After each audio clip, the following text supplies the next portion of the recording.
La Universidad de Yale en Estados Unidos emitió una disculpa formal por los vínculos que sus primeros líderes y benefactores tenían con la esclavitud. Yale fue el todopoderoso gobernador presidente de la Compañía Británica de las Indias Orientales en Madrás, en el sur de la India, actualmente Chennai, en el siglo XVII, y fue una donación lo que le valió el honor de que la universidad llevase su apellido. Descrito a menudo como un conocedor y coleccionista de cosas finas y un filántropo que donaba generosamente a iglesias y organizaciones benéficas, Elihu Yale ahora es considerado un colonialista que saqueó la India y comerció con esclavos. La disculpa de la universidad llega después de más de 3 años de investigación sobre su oscuro pasado. Dirigido por el historiador de Yale, David Leigh, un equipo de investigadores profundizó en la historia de la universidad con la esclavitud, el papel de los esclavos en la construcción de un edificio de Yale, y quienes fueron los trabajadores que enriquecieron a líderes prominentes que hicieron obsequios a Yale, señaló la universidad en un comunicado. La disculpa viene acompañada de la publicación de un libro de 448 páginas del profesor Leigh, que da una idea de cuánto se benefició Elihu Yale de la esclavitud. El comercio de esclavos en el Océano Índico, que eventualmente igualó al comercio de esclavos en el Atlántico en tamaño y alcance, no se volvió tan extenso hasta el siglo XIX, pero en el subcontinente indio el comercio de seres humanos a lo largo de sus costas, así como en el interior y las islas, era muy antiguo. Se añade que Yale supervisó muchas ventas, adjudicaciones y contabilidad de esclavos para la Compañía de las Indias Orientales. En el comercio atlántico se vendieron 12 millones de esclavos a lo largo de 400 años.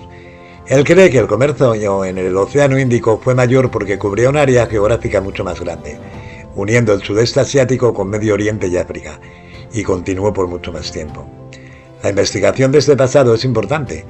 Fundada en New Haven, en Connecticut, en 1701, Yale es la tercera institución de educación superior más antigua de Estados Unidos, y cuenta con varios presidentes americanos y otras personas eminentes entre sus exalumnos.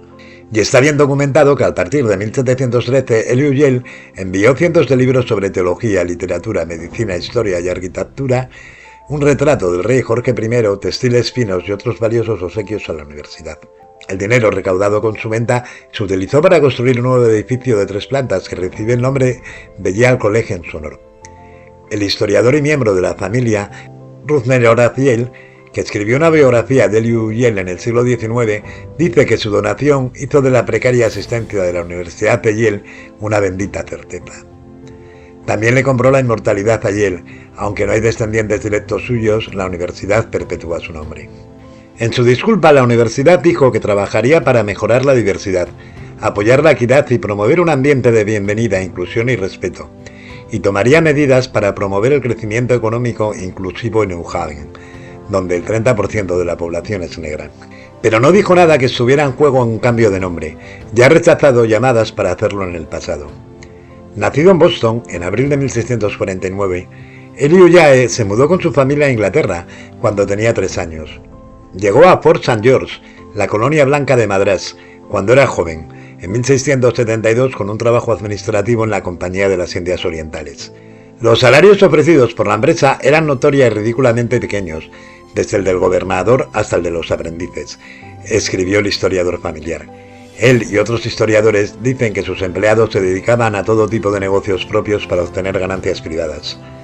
Durante un cuarto de siglo, Yale ascendió de rango y finalmente fue nombrado gobernador presidente en 1687, trabajo que desempeñó durante 5 años hasta 1692, cuando fue despedido por utilizar fondos de la empresa para la especulación privada, gobernar arbitrariamente y descuidar sus obligaciones. En 1699, cuando regresó a Inglaterra, el hombre de 51 años era enormemente rico. Construyó una casa señorial en Queen's Square y la llenó de obras de arte y artefactos de gran valor. Tras su muerte en julio de 1721, los periódicos británicos lo describieron como un caballero conocido por su gran caridad, pero los historiadores dicen que también era conocido durante su estancia en Madrás por su crueldad y su avaricia. Sus sucesores lo acusaron de corrupción y muertes inusuales de varios de los concejales cuando era gobernador, y en una ocasión fue acusado de ordenar el ahorcamiento de uno de sus mozos de cuadra, por montar un caballo favorito suyo sin permiso. El historiador familiar dice que hay algunas dudas sobre las pruebas del caso, pero añade que no disienten con su carácter. Su entorno debe ser su defensa más eficaz para un historial de arrogancia, crueldad, sensualidad y avaricia, mientras estuvo en el poder en Madrás. Pero este historiador pasa por alto el papel de su antepasado en la trata de esclavos, algo de lo que también se acusa a muchos otros biógrafos de Elihu Yale y a historiadores recientes. Janielli, que ha revisado registros coloniales de Fort St. George, dice que está allí todo en blanco y negro, y no se puede negar que Elihu Yale era un traficante de esclavos activo y exitoso. Janielli no se atreve a adivinar cuánto dinero ganó Yale con la esclavitud, porque las ganancias subían y bajaban, y también porque comerciaba con otras cosas como diamantes y textiles, lo que hacía difícil desentrañar las ganancias que obtenía de cada comercio. Pero cree que fue una parte bastante sustancial de su fortuna. Puedo decir que su capacidad para ganar dinero era enorme. Estaba a cargo de dirigir el comercio de esclavos en el Océano Índico. En la década de 1680, una hambruna devastadora en el sur de la India provocó un excedente de mano de obra, y él y otros funcionarios de la compañía aprovecharon esa oportunidad para comprar cientos de esclavos y enviarlos a la colonia inglesa de Santa Helena. Yale participó en una reunión en la que se ordenó el envío de un mínimo de 10 esclavos en cada barco europeo que saliera.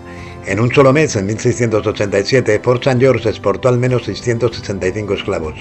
Como gobernador presidente del asentamiento de Madrás, Yale hizo cumplir la regla de 10 esclavos por barco. Janielli comenzó a investigar la asociación de Elihu Yale con el comercio de esclavos hace más de una década, cuando se topó con una imagen en la que el gobernador estaba siendo atendido por un esclavo con collar. Esa famosa pintura es una de las pruebas más condenatorias que conectan a Yale con la esclavitud.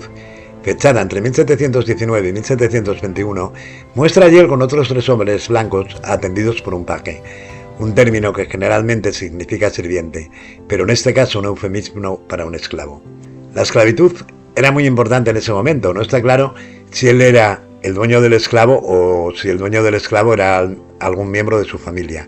Pero la presencia del niño en el cuadro, sirviéndole vino a él y a otros, muestra que la esclavitud estaba integrada en su vida cotidiana. Janielli también desmiente las afirmaciones de que Yale era un abolicionista, que ordenó prohibir el comercio de esclavos en Madrás cuando era gobernador. Decir que realmente puso fin a la esclavitud es un intento de pulir su imagen. Si nos fijamos en los documentos originales, fue el gobernador mongol de la India quien dijo a la empresa que acabara con ello. Pero Yale pronto volvió a hacerlo y ordenó el transporte de esclavos desde Madagascar a Indonesia un año después. La resistencia a la esclavitud y al imperialismo comenzó en el siglo XV y hubo abolicionistas, pero Yale definitivamente no fue uno de ellos.